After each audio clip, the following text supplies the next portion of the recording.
삼손은 태어나기 전부터 하나님의 특별한 선택, 예정을 받은 일꾼이었습니다. 엄청난 힘을 받고 이스라엘 백성들을 구원할 사사의 사명을 가지고 태어났습니다. 하지만 그의 한평생은 우리의 말로 표현할 수 없을 만큼 엉망진창의 삶을 살았습니다. 하나님께서 당신의 영을 부어 강권적으로 그를 쓰신 것만은 틀림이 없지만 삼손은 성령 충만했던 다른 영적 지도자들과는 차원이 다른 삶을 살았습니다. 삼손의 이 생애를 돌아보면서 성령 강림 주일 이 아침 질문을 가지게 됩니다. 성령 충만이라는 게 뭘까? 그리고 성령께서 사람을 들어 쓰신다는 것은 어떤 것을 의미할까?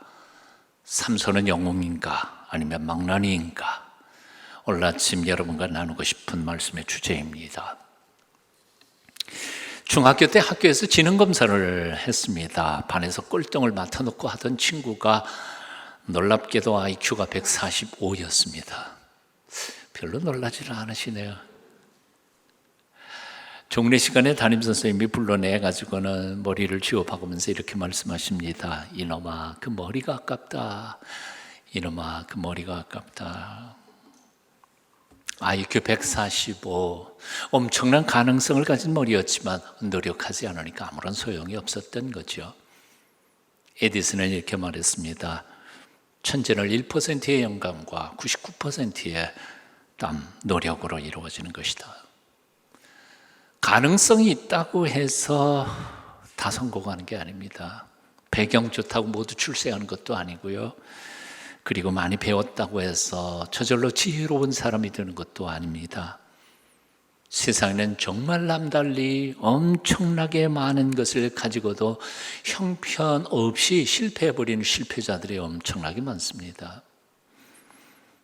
삼손이 태어나기 전 하나님의 사자가 그의 어머니에게 나타나셔서 예언합니다. 보라, 내가 임신하여 아들을 낳으리니 그의 머리 위에 삭도를 대지 말라.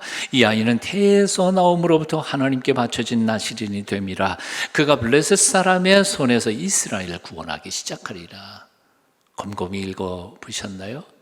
기억해 보십시오.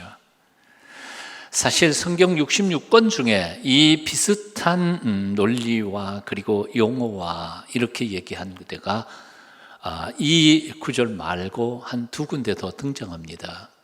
신약 성경에 처음에는 세례 요한이 태어나기 전에 천사가 나타나서 그의 아버지 사가랴 제사장에게 이 말 비슷하게 합니다. 예? 세례 요한의 어머니도 임신을 못했었잖아요. 근데 하나님의 특별하신 기적으로 임신하고 모태로부터 성령 충만해서 태어난 사람 세례 요한이죠. 또 다른 기록이 있습니다. 예수님의 어머니인 마리아에게도 천사가 나타나서 이 똑같은 말을 합니다. 처녀입니다. 아이를 낳을 수 없는데 성령의 능력으로 태어난 겁니다.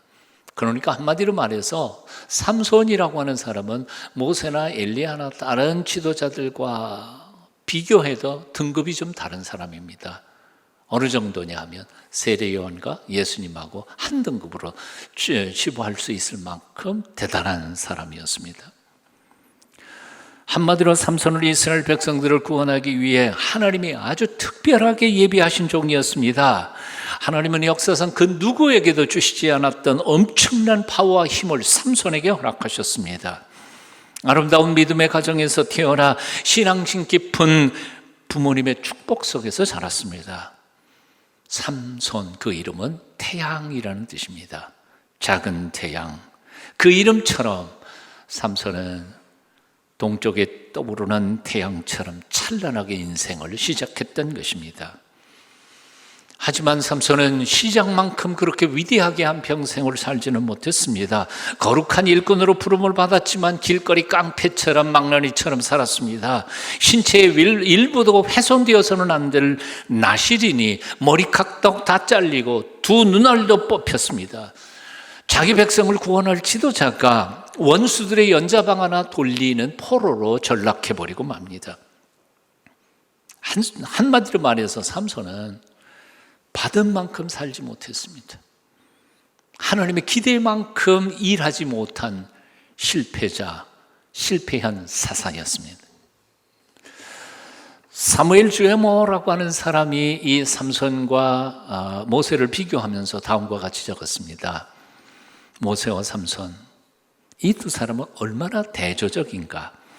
한 사람은 애굽의 모든 지식을 갖추었고 또 한 사람은 무서울 만큼의 엄청난 힘을 가졌다. 둘 다 하나님의 위대한 일꾼이 될 가능성을 가지고 있었다. 그러나 모세의 일생을 한편의 웅장한 서사시라고 한다면 삼손의 생애는 한편의 짧은 비극이었다. 모세는 이스라엘의 장래를 이혼하며 축복하면서 죽어갔지만 삼손은 자기 눈을 뽑은 원수들을 향해 복수의 기도를 하면서 죽어갔다. 모세는 120년을 살면서 한 민족을 온갖 고난 속에서도 주의 길로 이끌었으나 삼손은 그 짧은 젊은 날조차 피비린내 나는 복수와 싸움으로 끝을 맺었다. 이 두 인물은 어찌 그리 다른가? 같은 하나님을 믿었고 같은 하나님의 영의 감동을 받았으면서도 이들의 생애는 어찌 그렇게 대조적인가? 그들은 같은 믿음을 가졌지만 똑같이 신실했던 것은 아니었기 때문이었다. 마지막 문장이 중요하죠. 여러분 한번 같이 읽어보실까요?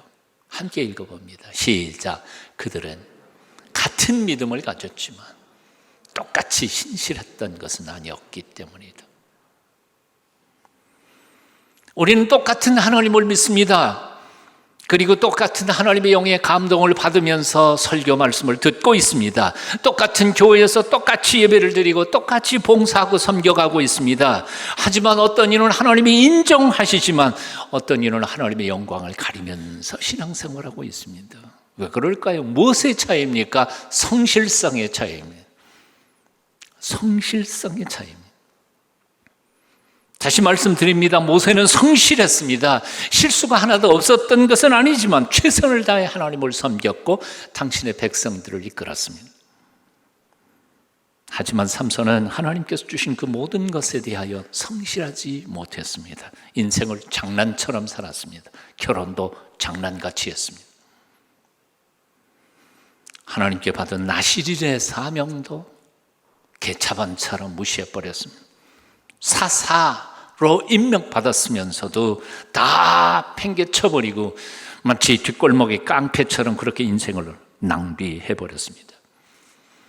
나중에는 자신의 욕정을 절제하지 못해서 밤의 여인 드릴라에게 나시린의 그 깊은 비밀까지 털어놓고 그리고는 비극적인 죽음을 맞게 됩니다. 배경이 좋다고 자랑할 거 하나도 없습니다. 많이 배웠다고 목에 힘줄 것도 아닙니다. 남달리 복 많이 받고 산다고 의시될 필요도 없습니다. 남보다 IQ가 높다고 자랑할 것도 못 됩니다. IQ 145에 뛰어난 머리를 가진 학생이 꼴등이 되고요. IQ 90도 안 되는 사람이 세계적인 정치적인 리더가 된 것이 역사에 있습니다. 가능성이 곧 성공은 아닙니다. 재주 많은 사람이 꼭 출세하는 것도 아닙니다. 하나님이 주신 환경에 얼마나 신실하게 살아가고 있는가. 하나님 앞에서, 사람들 앞에서, 역사 앞에서, 자식들 앞에서, 우리 후배들 앞에서 얼마나 바르게 살려고 몸부림치고 사는가. 하나님께서 주신 많은 은혜를 헛되이 하지 않기 위하여 얼마나 최선을 다하여 몸부림치며 살고 있는가. 그 삶 속에 진정한 승리와 성공과 참된 행복이 있는 줄로 믿습니다. 사랑하는 여러분, 성실하십시다. 성실하십시다. 게으르지 마십시다. 너무 충동적으로 본능에 끌려다니면서 살지 마십시다. 남들과 나와 비교하면서 낙심하거나 불평하지 말고 하나님께서 내게 이미 주신 것에 대하여 감사하면서 최선을 다하여 성실하게 살아갈 때 하나님께서 우리의 생애에 기적을 행하여 주실 줄로 믿습니다. 받은 만큼 살지 못했고 하나님의 기대한 만큼 일하지 못했던 삼손의 첫 번째 약점, 성실성의 부족이었습니다. 삼손의 두 번째 약점이 있습니다. 자기 성찰의 부족입니다. 즉 생각을 깊이 하면서 살지 않았다는 사실입니다. 삼손의 삶은 온통 즉흥적, 본능적 행동으로 꽉 차 있습니다. 차분히 자신을 돌아보고 생각하는 모습을 삼손의 삶의 기록 중에 어느 한 구석에서도 우리는 찾아볼 수가 없습니다. 그런 본능적, 즉흥적 성격 때문에 하나님께서 삼손을 쓰시는 장면을 가만히 생각해 보면 하나님도 너무 힘드셨던 것 같아요. 하나님도 삼손을 들어 쓰시는 것이 너무 힘드셨어요. 성경을 주의 깊게 읽어보면 하나님의 영이 임하여 삼손을 일시키시는 그 방식, 그 모습이 엄청 과격합니다. 급하십니다. 사사기 13장 25절에 여호와의 영이 그를 움직이기 시작하셨더라 할 때 그 움직이다, 여호와의 영이 삼손에게 임하여 그를 움직이기 시작했다는 이 히브리어 단어는 레파모라고 하는데 몰아내다, 억지로 시키다, 그런 뜻입니다. 쉽게 말하면 이런 거예요. 학교 가야 할 시간은 다 돼가는데 이 아들놈이 학교 갈 생각은 안 하고 TV 게임만 하고 있습니다. 엄마가 화가 나가지고 툭파떼기를 뚫으면서 야 가 그러고 몰아내는 거하고 똑같은 현상이에요.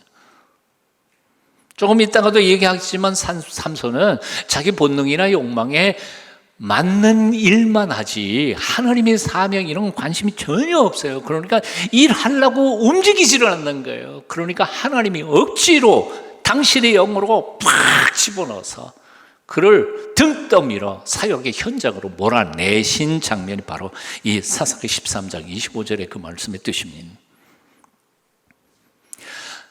사사기에 나오는 삼손에게 임하시는 여호와의 영의 모습이 두 군데 더 등장합니다. 사사기 14장 6절 상반절입니다. 이렇게 써 있습니다. 여호와의 영이 삼손에게 강하게 임하니. 어떻게 임했다고요? 강하게 임했어요. 사사기 14장 19절 상반절에 또 이렇게 말했습니다. 여호와의 영이 삼손에게 어떻게 해요? 갑자기 임하네. 갑자기 임했어요.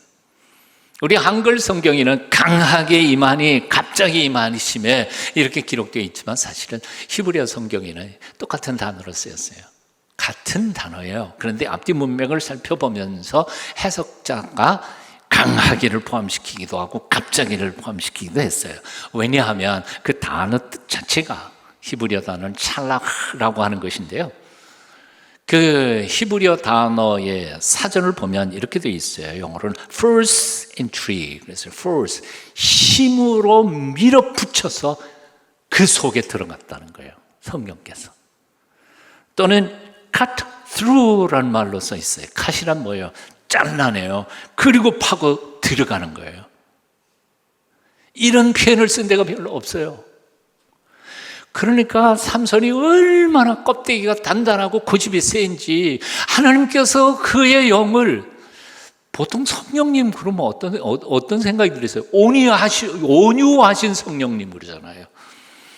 은혜로 우리를 감동 주셔서 눈물 나게 하시고 그 말씀대로 살아가게 하시는 그런 온유하신 성령님의 그 하나님이 삼손 들어 쓰시는 데에는 쪼개고 들어가고 뚫고 들어가고.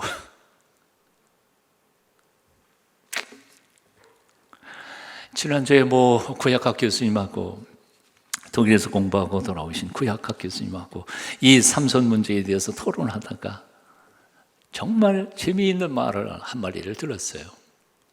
그 양반이 이렇게 말합니다. 삼손은 하나님에 대해서도 사사로서의 사명에 대해서도 나시린의 책임감에 대해서도 관심이 1도 없었다. 관심이 조금도 없었다. 1도 없었던 사람, 오직 육체적인 자기 본능에만 끌려다니던 사람이었다. 그 말을 듣는 순간 그건 맞는 것 같아요. 정말 삼손은 자기 사명이나 나시린의 서약에 대해서는 1도 관심이 없었습니다. 아니, 자신의 삶과 인생에 대하여, 자신의 삶의 목적과 의미에 대하여 단 한 번도 진지하게 생각해 본 적이 없는 사람처럼 그렇게 인생을 살아갑니다. 신앙의 핵심을 강조하고 가르쳐주는 성경의 구절 속에서 계속해서 명령하는 말씀이 뭔지 아세요? 생각하라는 거예요. 생각 좀 하고 살아라. 하나님을 잊어버린 너희여 이제 이를 생각하라. 그렇지 않으면 내가 너희를 찢으리니 건질 자가 없으리라. 백성 중에 어리석은 자들아 너희는 생각하라. 무지한 자들아 너희가 언제나 지혜로울까. 하나님께서 각 사람에게 나누어 주신 믿음의 분량대로 지혜롭게 생각하라. 그러므로 생각하라. 끝으로 형제들아 무엇에든지 참되며 무엇에든지 경건하며 무엇에든지 오르며 무엇에든지 정결하며 무엇이든지 사랑받을 만하며 무엇에든지 칭찬받을 만하며 무슨 덕이 있든지 무슨 기름이 있든지 이것들을 생각하라.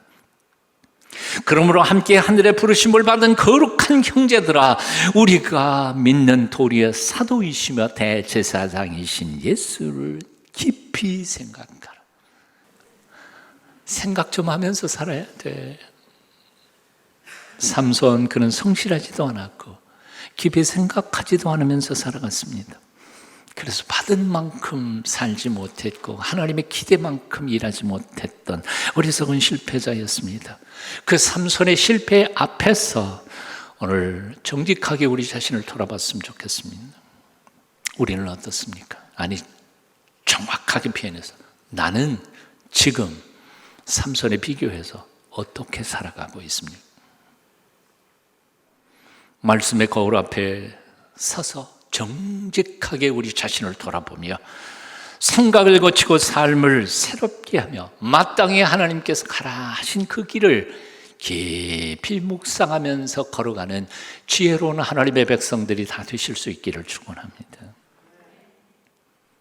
삼손은 무한한 가능성을 가지고 태어났고 하나님과 부모님의 기대를 받으며 떠오르는 태양처럼 인생을 찬란하게 시작했지만 그의 마지막은 복수의 피비린내 나는 요즘으로 표현하면 자살 특공대의 한 사람처럼 비참해 죽어갑니다. 근데 여기에서 질문이 있어요. 궁금함이 있어요. 성령의 쓰임받은 사람이 왜 이렇게 삶을 이렇게 살아갈 수 있을까? 성령 충만이라는 것은 뭘까? 성령의 쓰임을 받는다는 것은 무엇을 의미하는 것일까 하는 거지. 삼손의 세 번째 약점 소개합니다. 일상의 경건성을 상실했다는 겁니다. 경건의 삶이 약했습니다. 자, 여기서 중요한 사실 하나를 소개하려고 합니다. 성령의 은사와 성령의 열매는 별개의 문제라는 거예요. 은사와 열매는 다른 거예요. 고린도전서 12장에 나오는 지혜의 은사, 지식의 은사, 믿음의 은사, 병 고치는 은사, 능력 행하는 은사, 예언, 방언의 은사, 이런 것들은 모두 다 이 은사들은 하나님께서 하시는 사역을 위하여 일시적으로 하나님이 택한 사람을 통하여 일하도록 한시적으로 주시는 선물이에요. 도구예요. 일하는 도구일 뿐이에요. 그의 성품이나 인격이나 성숙과는 전혀 상관이 없어요. 그런데 비해서 갈라디아서 5장 22절에 나오는 사랑과 희락과 화평과 오래 참음과 자비와 양성과 충성과 온유 절제, 이런 열매들은 성품의 열매, 인격의 열매, 성숙의 열매들이에요. 어떻게? 성령님이 날마다 동행하면서 그 성령님의 인도하심을 따라서 순종하면서 살아갈 때 비로소 조금씩 성숙해가면서 맺어지는 성숙과 성품의 열매가 바로 성령의 열매예요. 그러니까 때때로 한시적으로 성령의 은사를 받아서 기적을 행했다고 해서 그 사람이 반드시 거룩한 사람이거나 아니면 성숙한 인격을 가진 지도자라는 뜻은 아니에요. 하나님은 삼손 같은 사람을 들어쓰기도 했어요.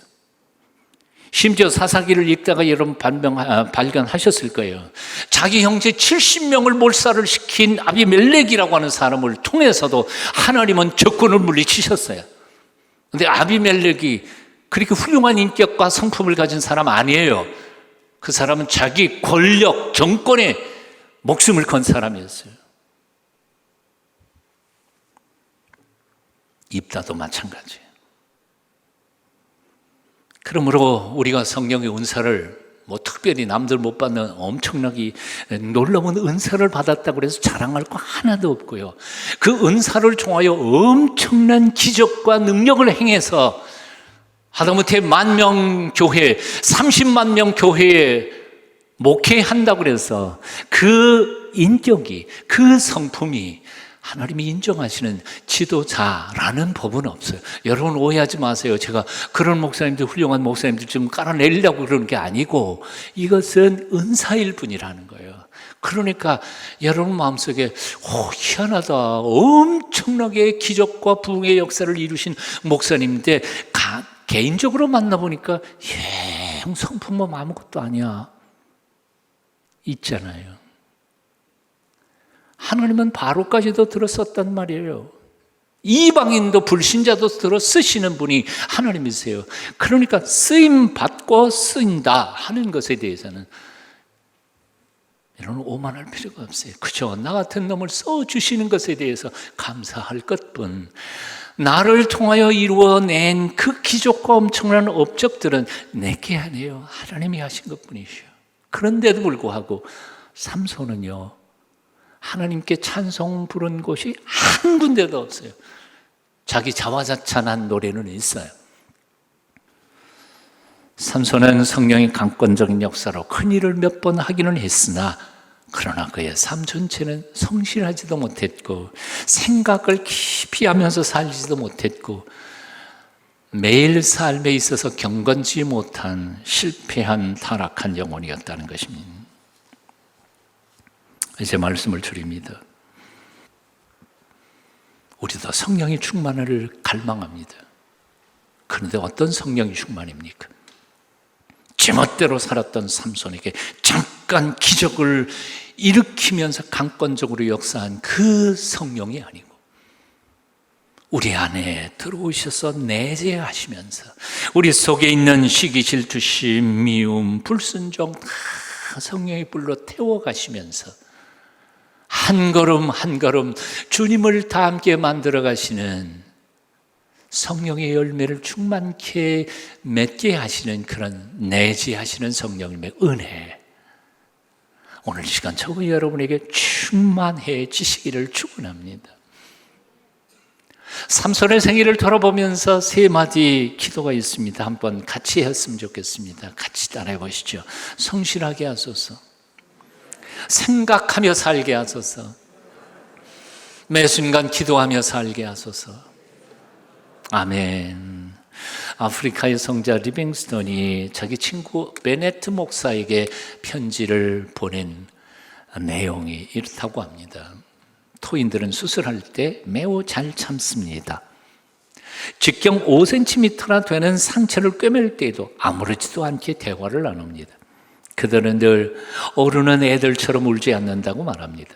하지만 성령께서 그들의 마음을 감동시키실 때 그들은 아이처럼 소리내어 옵니다. 때로는 교회에서 설교할 때 죄책감 때문에 옷을 머리 꼭대기까지 뒤집어 쓰고 내 눈을 피하면서 옵니다. 그래도 견디기 힘들면 뛰쳐나가면서 울면서 질주합니다. 나는 이 글을 읽으면서 소원이 생겼습니다. 하나님이 이런 순전한 회개의 역사가 오늘 한국교회에 있기를 소원합니다. 성령님께서 임하실 때 통곡할 만큼 죄책감을 느끼는 영성이 새로워졌으면 좋겠습니다.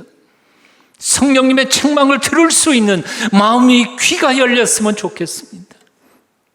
그래서 다시는 사탄과 죄에 매여서 종으로 살지 않고 영원한 자유인으로 당당하게 하나님 나라까지 올곧게 걸어가는 성숙한 하나님의 사람들이 다 되실 수 있기를 축원합니다.